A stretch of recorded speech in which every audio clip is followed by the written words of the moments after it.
Muy bien, jóvenes, buenas tardes nuevamente. Vamos a ver pues ahora en Historia del Perú, capítulo o tema número 3, ¿no? El ochenio de Manuel A. Odría. Como les dije, ¿no? En la parte de la introducción de la semana pasada, Odría, ¿no? Fue uno de los mejores presidentes, ¿no? Porque, ¿sabes qué? Se preocupó considerablemente de la educación, se preocupó de la población, de la vivienda, ¿no? Se preocupó de la salud e incluso se preocupó hasta del deporte. Hizo muchas obras que hasta ahora, ¿no? Hasta ahora se utilizan esas obras, por ejemplo, ¿no? Las grandes unidades escolares, ¿no? Algunos hospitales, no solamente de acá de Lima, sino algunos también de provincia, ¿no? Hizo también, por ejemplo, ¿no? La remodelación del antiguo Estadio Nacional, ¿no? Y bueno, hizo los barrios obreros, ¿no? Para la gente más humilde, más necesitada, ¿no? En cuestión de vivienda. Y que hasta ahora también se utiliza, ¿no? Tenemos barrios obreros, pues, en Lima, en La Victoria, en el Callao, ¿no? En varios sitios hay barrios obreros que justamente sirvieron, o sirven hasta ahora, ¿no? De vivienda a muchas familias, ¿no? Entonces, por eso, ¿no? O sea, Odría, ¿no? De repente va a ser señalado, pues, ¿no? Señalado, ¿no? Va a ser señalado como un presidente que se preocupó, ¿no? De muchas cosas, sobre todo de tipo social, ¿no? Ahora, obviamente, de repente su ingreso al gobierno no fue de todo, pues, digamos, bueno, ¿no? Ni el más óptimo. Obviamente entró por un golpe de Estado, ¿no? ¿Por qué? Porque el gobierno del general Odría, o sea, comprende dos etapas. La primera fue la ejercida, ¿no? Por una junta militar de gobierno que él gobernó, o que él dirigió, que él presidió, ¿no? Esta junta militar se va a formar cuando derrocan, pues, ¿no? Al doctor José Luis Bustamante y Rivero, ¿no? Como presidente que estaba en ese entonces, Bustamante y Rivero era presidente electo, o sea, era un presidente democrático, ¿no? Sobre todo en su segunda etapa, o su segundo gobierno, ¿no? De Bustamante y Rivero. Obviamente, el gobierno constitucional de José Luis Bustamante y Rivero, el segundo, se va a iniciar, pues, el 28 de julio de 1950. El régimen denominado el ochenio por los 8 años que duró, retomó una política económica liberal, ¿no? En el sentido de contar con una menor intervención del Estado, ¿no? En el aparato productivo. A ello, ¿no? A ello, o sea, habría que agregarle, ¿no? Un tipo de control, espérate, digamos, un tipo de control sobre los movimientos sociales que combinaba, pues, la represión y autoritarismo con el paternalismo clientelista, ¿no?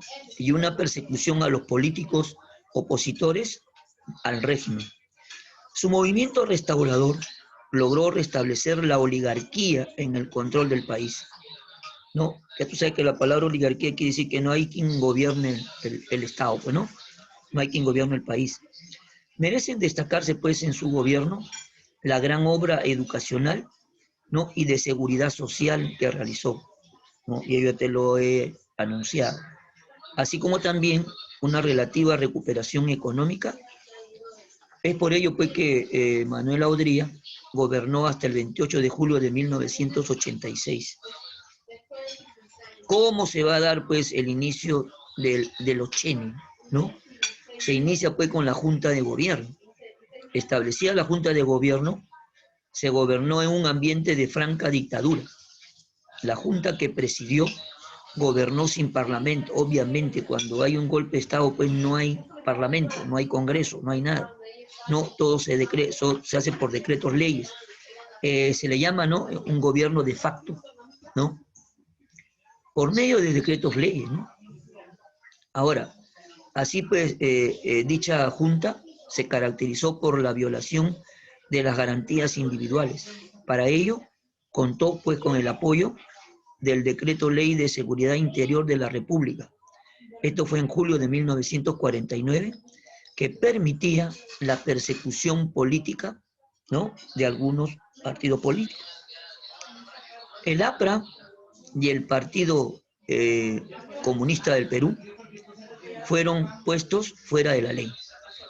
Esta ley de seguridad interior liquidó el Estado de Derecho, afectando el desarrollo, no solo pues de la vida política, sino de la vida cultural e intelectual del país.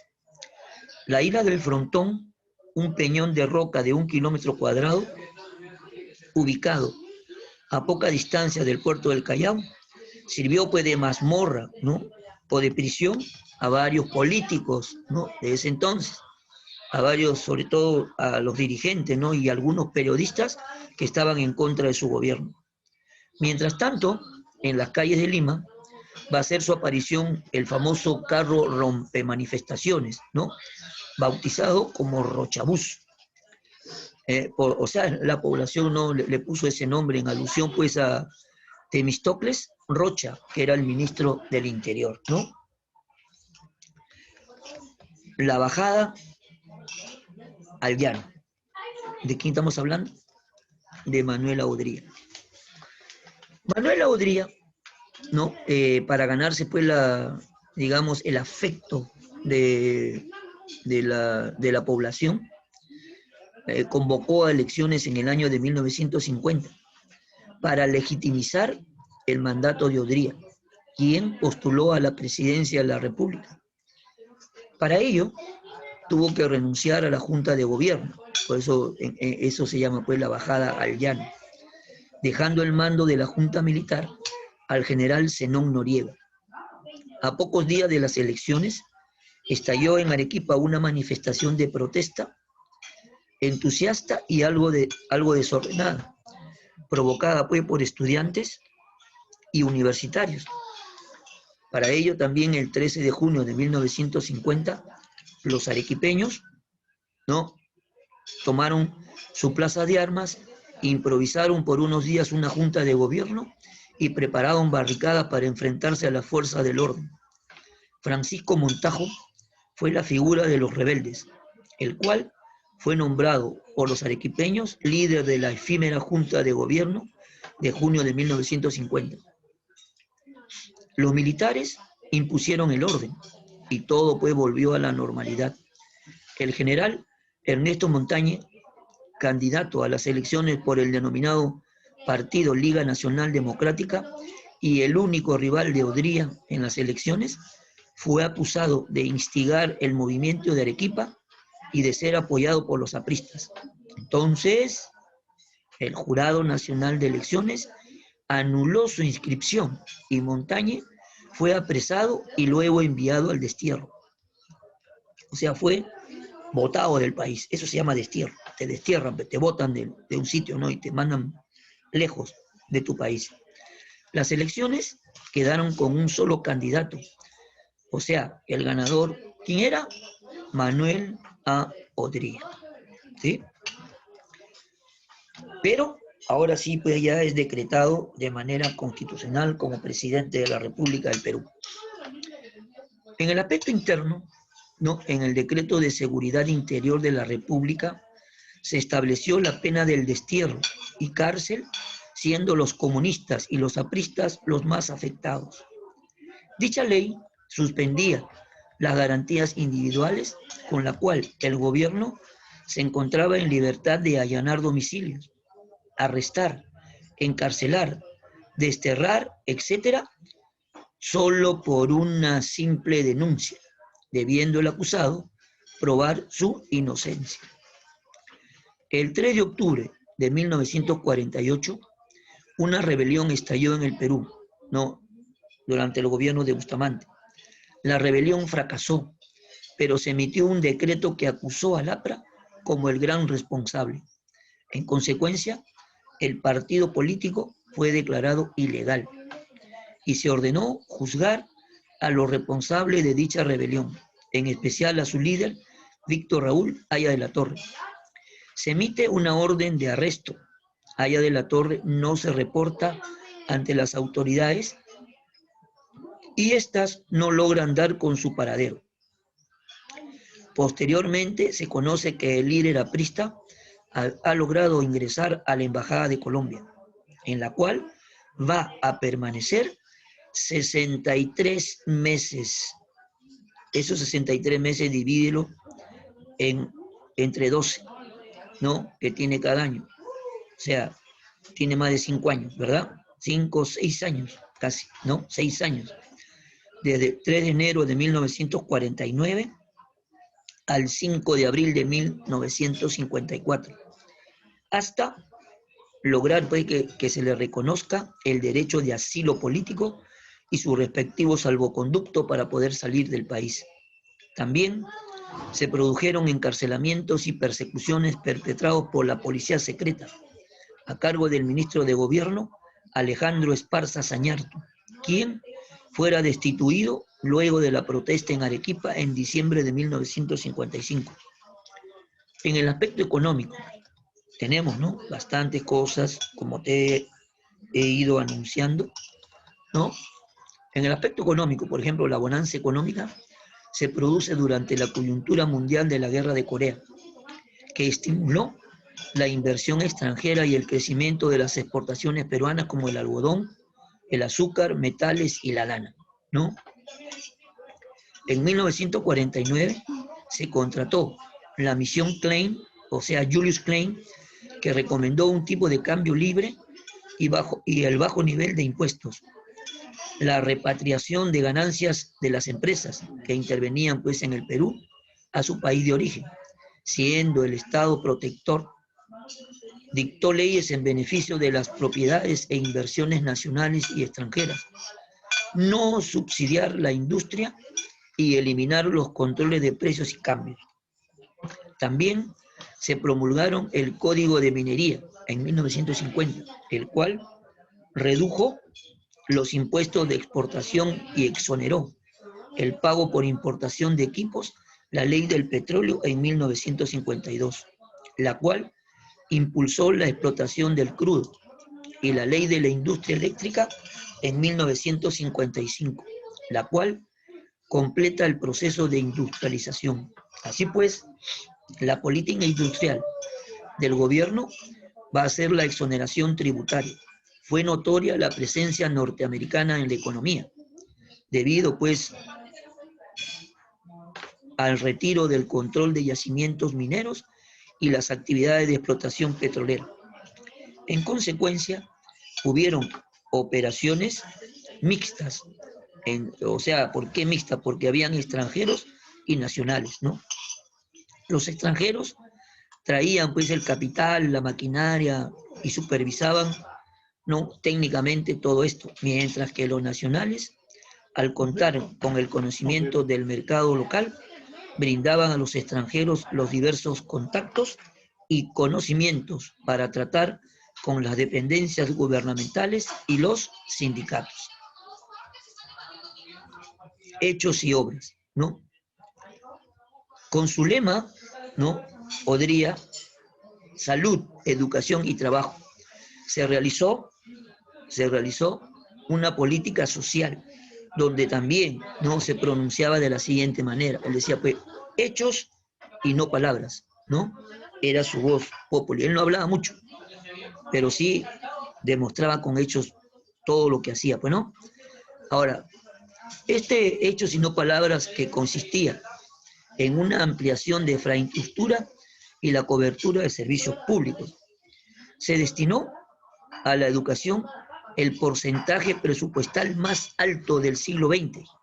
Se creó el Fondo de Educación Nacional, donde el ministro Juan Mendoza modernizó el contenido de los cursos implementando una reforma curricular, o sea, el reglamento de educación secundaria, Se atendió la formación y se elevó los salarios de los profesores y se ejecutó un vasto plan de construcción de locales como las grandes unidades escolares, ¿no? Melitón Carvajal, Alfonso Ugarte, Teresa González de Fani, Mariano Melgar, etcétera. Escuelas primarias como institutos pedagógicos de varones en Chosica, ¿no? El que está hasta ahora el que está en Matucana, ¿no? Y mujeres, ¿no? En Monterrico. El Ministerio de Educación fue dotado de un moderno edificio situado frente al parque universitario que hasta ahora está, ¿no? También se implementó la fecha del 6 de julio como el Día del Maestro, ¿ya? El 6 de julio se instauró, ¿no? Durante el gobierno de Odría como el Día del Maestro. Se construyeron edificios públicos como los Ministerios de Hacienda y de Trabajo, así como también el Hospital del Empleado, el Hospital Naval y Militar y también el Estadio Nacional, como te dije, ¿no?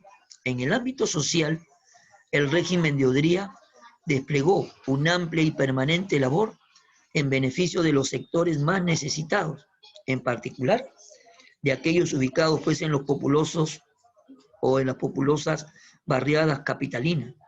Fue una actividad de carácter asistencialista, atendiendo principalmente los problemas de la mujer y el niño, con evidentes réditos políticos, ¿no? Ahora, en esta tarea, el presidente contó con el apoyo invalorable de su esposa, doña María Delgado de Odría, quien presidió la Central de Asistencia Social. También se estableció el seguro social obligatorio del empleado, el salario dominical y la ley de indemnización por accidente de trabajo. Se fundó el CAEM, el Centro de Altos Estudios Militares, ¿no? A cargo del general José del Carmen Marín Arista. Los orígenes, ¿no?, de la institución se remontan a la necesidad de crear un centro académico para que los oficiales superiores fueran instruidos en las responsabilidades del alto mando. Así, formaban pues el alto mando del ejército y estudiaban cuestiones fundamentales de la defensa nacional.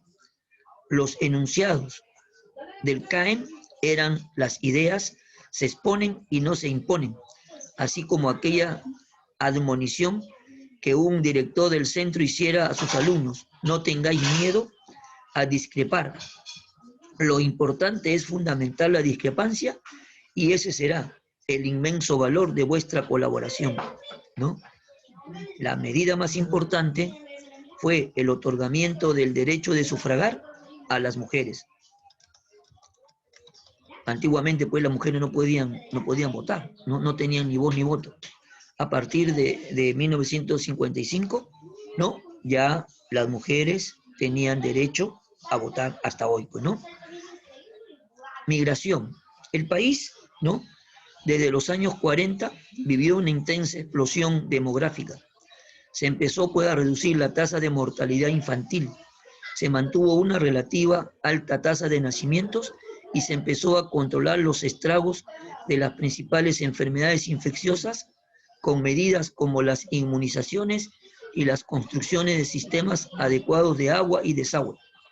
Así, las diferentes tendencias políticas proponían políticas sociales populistas con mayor fuerza en lo referente a la salud y educación, pero los analfabetos se encontraban excluidos del voto, y dado que los alfabetos se concentraban en las ciudades, dichos servicios crecieron, sobre todo pues en las áreas urbanas, propiciando una masiva integración desde el campo hacia la ciudad, ¿no? ¿Sabes cómo decían?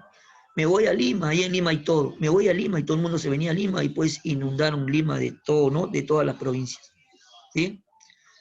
Entonces, esta migración pues convirtió al Perú, al cabo de una década, en un país con un perfil predominantemente mestizo, urbano y costeño, ¿no? Ahora, esta masiva migración de jóvenes, ¿no?, de diferentes partes fue incentivada no solo por el anhelo de la educación superior, sino también por la crisis terminal de la agricultura de la sierra y la selva, incapaz de competir pues con los alimentos importados que los avances del transporte marítimo habían abaratado, ¿no?, y dicho inicio a la formación de barriadas, ¿no?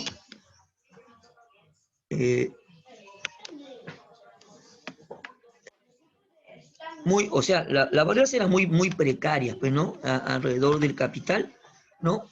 Especialmente en las laderas de los cerros comenzó a vivir la gente.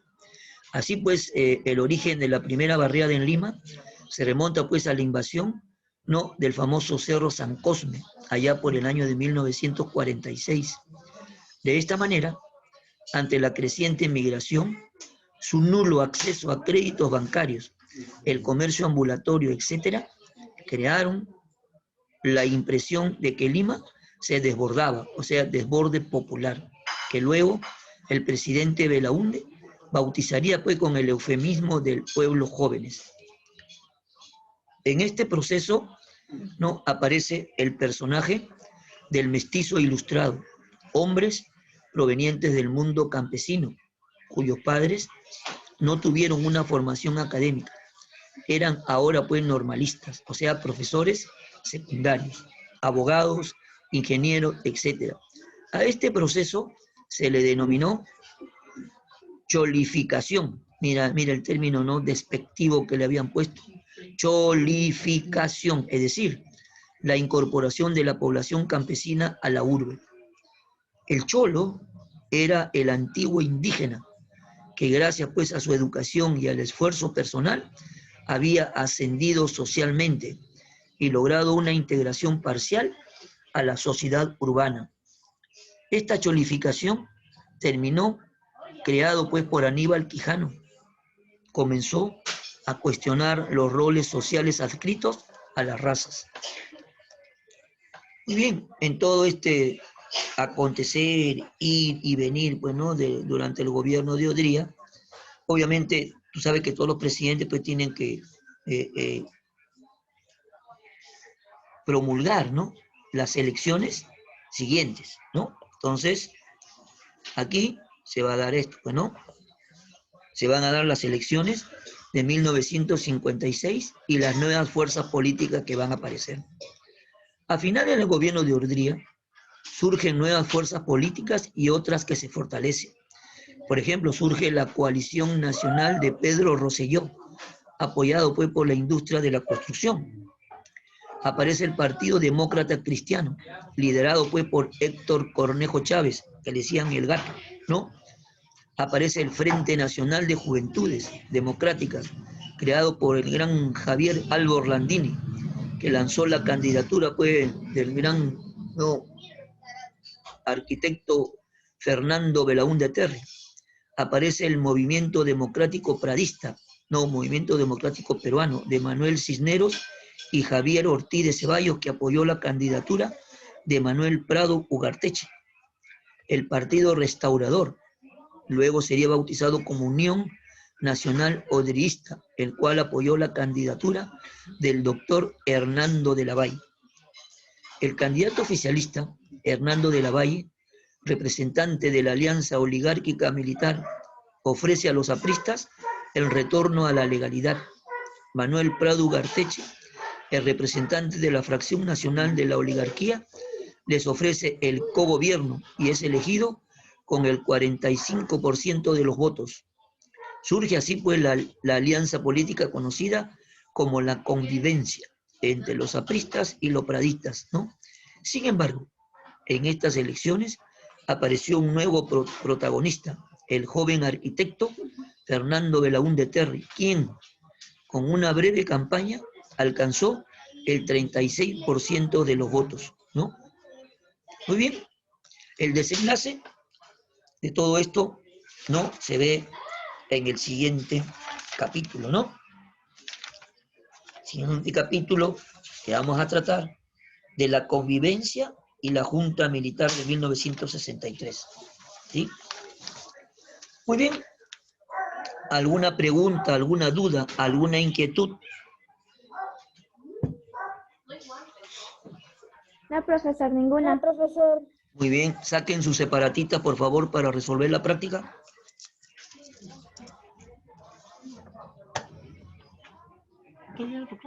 ¿Sí?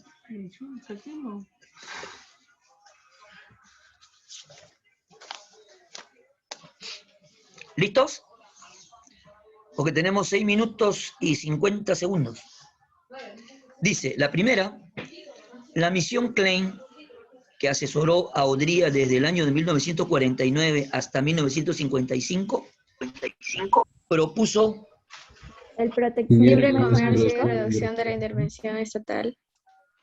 Claro, el libre comercio y reducción del intervencionismo estatal. Muy bien, muy bien. ¿Fuiste tú, no, Barbarita? Sí. Muy bien. La número 2. El presidente que gobernó el Perú durante el periodo de 1948 a 1956 fue Manuel Odría. Manuel Manuel Odría. Odría. Muy bien. La número 3. Avanzamos rápido. La Ley de Seguridad Interior motivo que fuera declarado fuera de la ley. El APRA y el APRA y Partido Partido Comunista. Comunista. Claro, el APRA y el Partido Comunista. Muy bien. La número 4. Durante el ochenio, el capitalismo norteamericano tuvo mayor presencia en el sector Minero. minero. Muy bien. Número 5. Los lineamientos de la economía liberal ortodoxa y las recomendaciones que permitieron el crecimiento dinámico de la inversión extranjera en el ochenio se debe a La Misión misión Klein. Klein. la misión Klein. Muy bien. Después tenemos la número 6. El director del CAEM durante el ochenio fue... José del Carmen Marín. ¿Cómo? José del Carmen Carmen. Marín. ¿No fue Zenón Noriega? No. No. A ver, vamos a ver. Ojo, el director del CAEM durante el ochenio. Sí, ahí dice después de que ponen su creación. Claro. A ver, migración, no. Acá.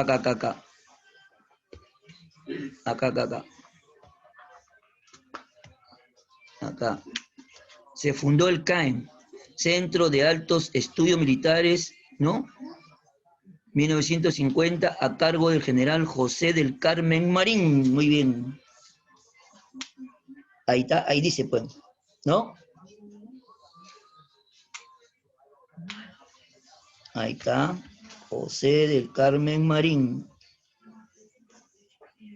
Ya, la que sigue. ¿Qué número sigue? La 7. La 7. Sobre el gobierno de Manuel Odría, señala si es verdadero o falso. Falso, Falso, verdadero. Falso, verdadero. Muy bien. Sí. La respuesta B entonces, ¿no? Ya.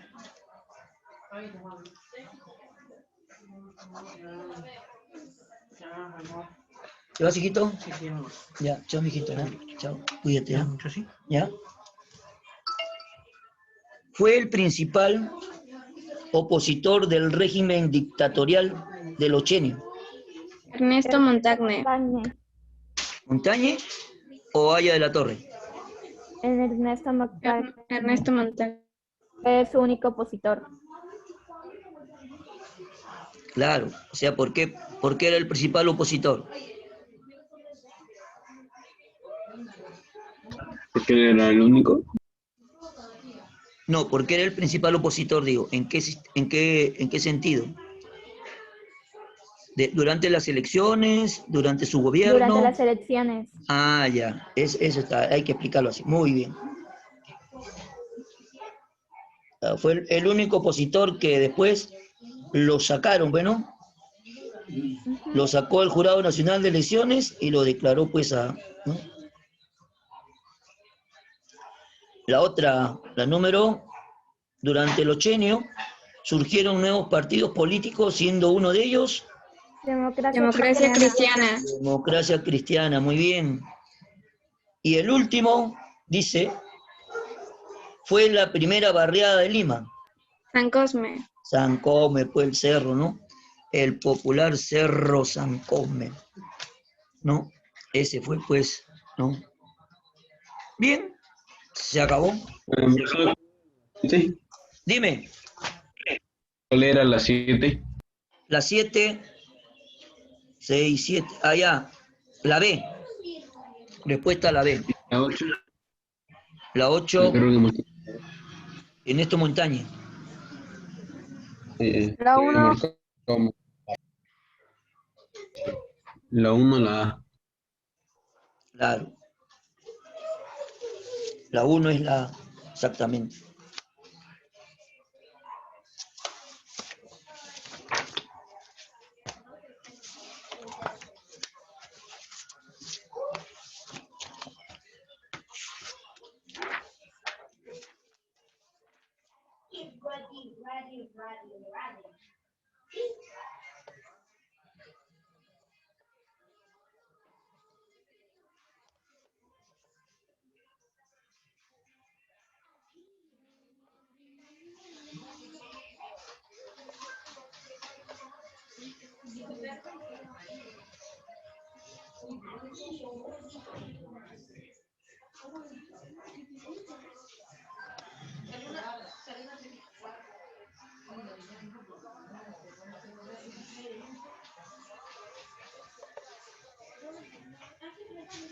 Bien, tenemos un comercial. Ya, chicos, comercial y regresamos. ¿Ya? Ok, profe, nos vemos. Un ratito, 10 minutitos de descanso y regresamos con geopolítica.